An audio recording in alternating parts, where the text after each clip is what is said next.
Thomas Soto. C'est la morale de l'info avec vous, Raphaël Antoven. Bonjour Raphaël. Bonjour Thomas.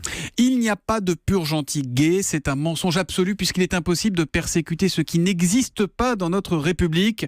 C'est en ces termes assez hallucinants qu'Alvik Karimov, porte-parole du président tchétchène Ramzan Kadyrov, a répondu à ceux qui reprochent à son gouvernement les emprisonnements, les interrogatoires et autres assassinats que subissent les homosexuels de son pays. Décréter l'inexistence de l'homosexualité masculine en l'occurrence, c'est appeler à son extermination, clairement. Je veux dire, ça n'est pas une purification ethnique, c'est une purification sexuelle que vit en ce moment la Tchétchénie. Mais le lexique est le même, à la fois rédempteur et médical. Et alors c'est une purification dont le seul mérite peut-être est de montrer trois paradoxes attachés à cet étrange racisme qu'on appelle homophobie. C'est-à-dire ? Eh bien, l'homophobie, comme l'antisémitisme d'ailleurs, est une barbarie qui se vit comme une défense de la civilisation.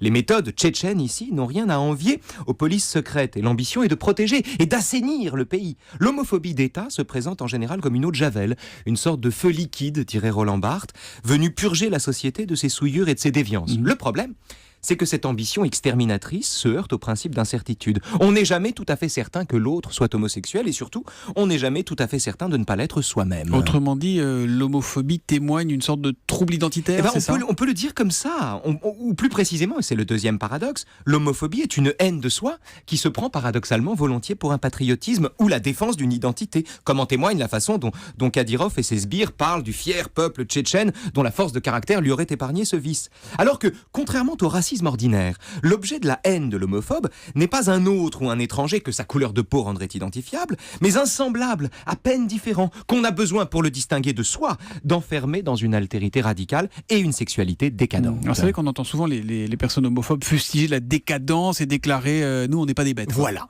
exactement, nous on n'est pas des bêtes. Ultime paradoxe, l'homophobie est un retour à la nature qui se prend pour une défense de la société. À l'image de Poutine et Kadyrov encore une fois, qui abominent l'Occident moisi et ses mœurs dissolues. Or, que veut dire « on n'est pas des bêtes » ? Contient pour bestiale une sexualité qui, à l'inverse des bêtes, n'est jamais reproductrice mais tournée vers le plaisir. Qu'est-ce qu'une bête ? C'est un vivant qui ne s'accouple que pour se reproduire. Qu'est-ce qu'un humain ? L'inventeur d'une sexualité que dicte le désir plus encore que le besoin. La sexualité bestiale n'est pas l'homosexualité, mais au contraire celle qui, éventuellement, prenant la nature pour une norme, justement, réduit la sexualité à sa fonction. La décadence est là.